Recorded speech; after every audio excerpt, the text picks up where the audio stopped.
In August of 2022, China graduated more than 12.2 million university graduates in a single year. But surprisingly, in the same month, youth employment in China rose to over 18.9%, the highest it has ever been. And because of this, some of the most educated people in China were doing manual jobs.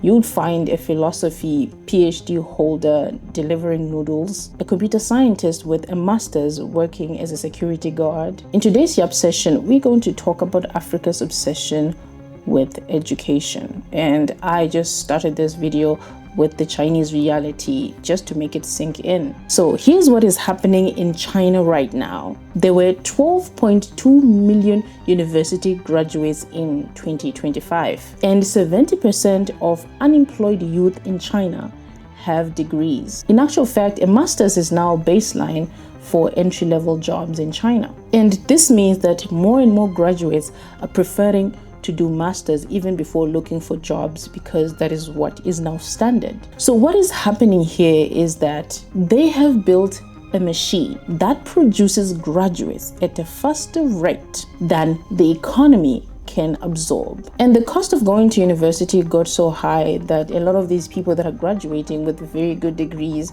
are choosing to stay at home, because if they don't do this, it means that they will have to work jobs that are below their qualifications. And that's a country with the second biggest economy on planet Earth. That's China. With its high-speed rail, its tech giants, and its $500 billion of foreign reserves. And still, it is overproducing graduates. Now, just imagine if China, an industrialized country struggling to employ its graduates. Just think about Zimbabwe, a country with an industry that is literally non-existent. My name is Edlin and welcome to my YAP session. And today we're discussing something that I've never covered on this particular channel. But yeah, we talk about everything. Remember, this is simply a YAP session. If you are into this type of stuff, please click the subscribe button and the bell so that you can be alerted every single time I upload a video. That's if you're into this type of stuff, okay? If you're not, that is also okay. So let's get right into it. So in the year 1980, when Zimbabwe got its independence, Zimbabwe only had one university, the University of Zimbabwe. And it had a total enrollment of 2,240 students. When I discovered this, I was shocked. Like, I had no idea that we had such a low enrollment in 1980. But fast forward to today, Zimbabwe now has 15 universities, plus polytechnics, plus teachers' colleges, plus private institutions opening every other year. So because of this, Zimbabwe had over 10,000 graduates from only 2 state universities in the year 2025. That actually means by year's end, it was several thousands more. And this is only one graduation cycle. And on graduation day, graduates celebrate by paying for photo shoots. Obviously, they want to keep these moments alive and well through pictures. They pay for videographers. They pay for graduation parties. Some even go on holiday. And every one of these families believes the same thing. Our parents also believed that the degree was the ticket out. But unfortunately, it isn't. According to Zimstat, 21.8% of Zimbabweans are unemployed. And according to the World Bank, 8.55% are unemployed. These are two numbers, and both are technically correct and both are real, but they tell a different story. Zimstat counts people that are without formal work, and the World Bank counts people that are actively looking for formal work. But none of these tell the actual story, because over 85% of Zimbabweans work in the informal sector, which means that they're not formally employed. And this is where the dilemma is, because most degrees are for people to get formal work. They are for people to get into hospitals, to get into schools, to get into corporates, to get into mining companies, to get into marketing companies, from TV stations, news agencies, to get into different types of companies and industry. So the informality of our economy means that for every 10 people that are working, 8 of those people are doing their own thing. They're self-employed. So because of the informality of our economy, it means out of every 10 people that you see working, 8 of those people are doing informal work. They're either vending, doing artisanal mining, being windies, selling airtime, selling vegetables, doing hair, doing nails, doing makeup, videography, photography, and none of these usually show up on the tax record. Let me tell you about a man named Hillary. He graduated with a sociology degree about 8 years ago, and he has never a day in his life worked in that particular field. But he has managed to sell shoes and make a great life for himself. Hillary is not an exception. He is actually the rule in this country. Many people are discovering that there's so many other things that people can do instead of just working office or formal job. But here's what no one tells you on graduation day, that all over the world, formal jobs are declining. And in Zimbabwe right now, there are people that have no formal education but have actual skills that can be applied in our informal economy. In Zimbabwe right now, it is possible for a person to make a living without ever working a formal job. There are welders right now who are making money by installing gates and water tanks. There are solar technicians who are making money from installing inverters in people's houses. There are tile layers, there are painters, there are builders that are making a killing from offering their services to other Zimbabweans. They are hairdressers, they are barbers, they are makeup artists, they are wig installers, they are tailors, they are dressmakers, they are designers, they are bakers, they are caterers, they are event organizers, and there are people that can literally fix your phone in 20 minutes. Some of these skills can literally be learned on YouTube. None of these people ever required a 4-year degree to do this type of jobs, and yet a lot of people that have 4-year degrees are now doing these kinds of jobs. Some of these skills only require 3 to 12 months of training and you'll be able to earn money from it. And I'm not saying this because universities are bad or getting an education is bad or getting a degree is bad, but I'm just saying that if you are seeing this happening to a big economy like China, you need to be aware and adjust accordingly. You need to learn a skill. We really have a degree culture here in Africa, and especially here in Zimbabwe, where people will literally avoid getting a necessary skill just so that they can get a 4-year degree in a field that is literally useless. Because in Zimbabwe, a degree is much more than just an education. It is status. When you have a degree, you have a certain level of status.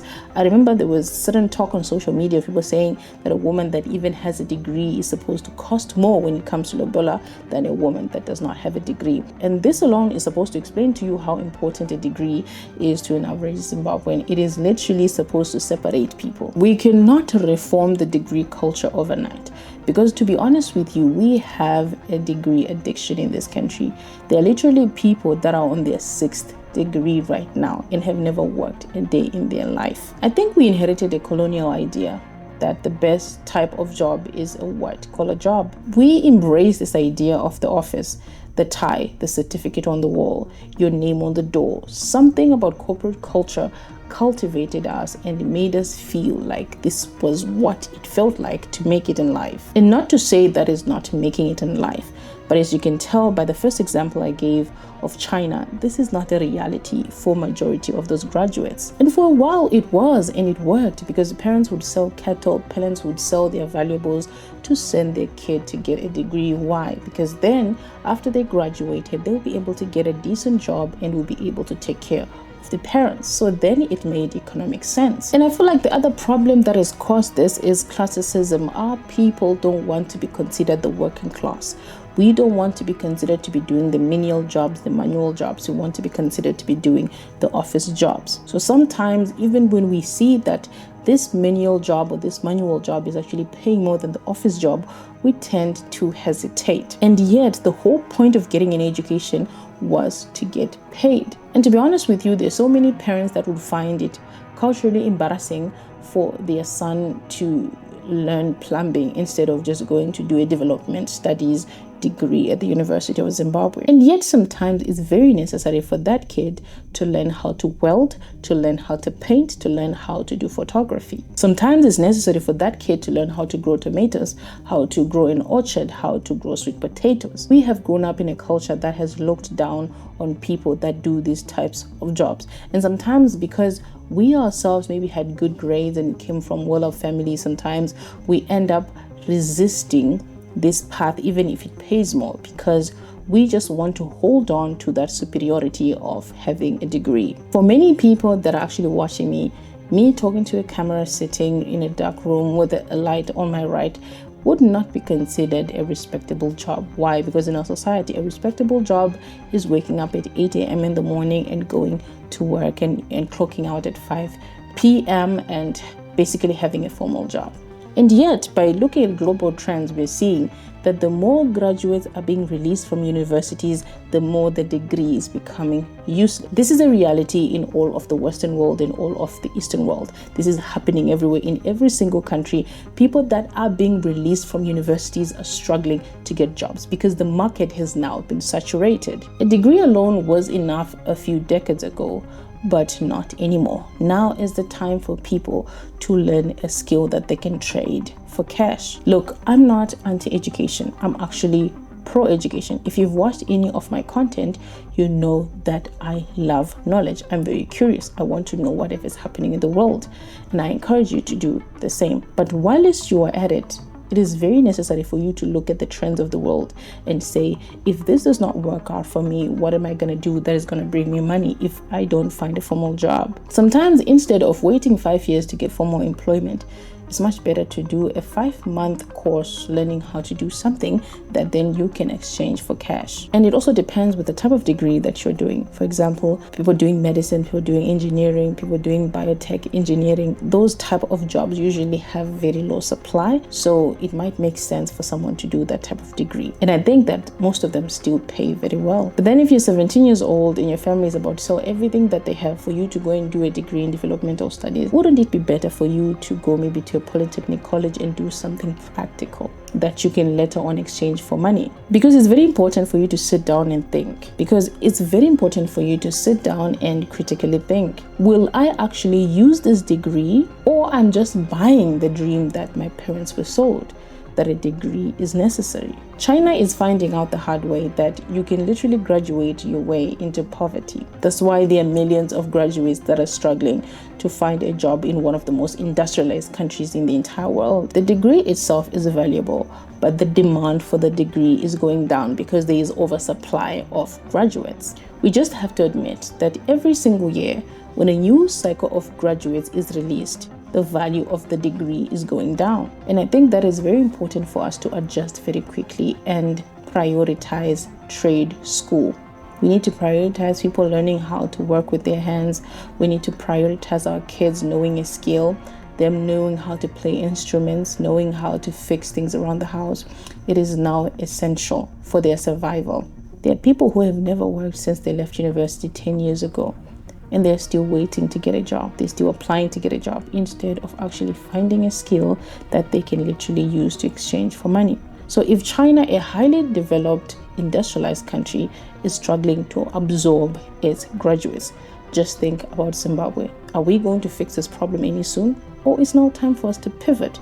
It's now time for us to learn trade skills and start prioritizing our kids learning skills instead of just them doing 4-year degrees that literally have no value. Sometimes your bright future is not in another degree, but it is in you learning another skill. It's time for you to swallow that pride and learn that skill. Thank you so much for watching my video. See you in the next one.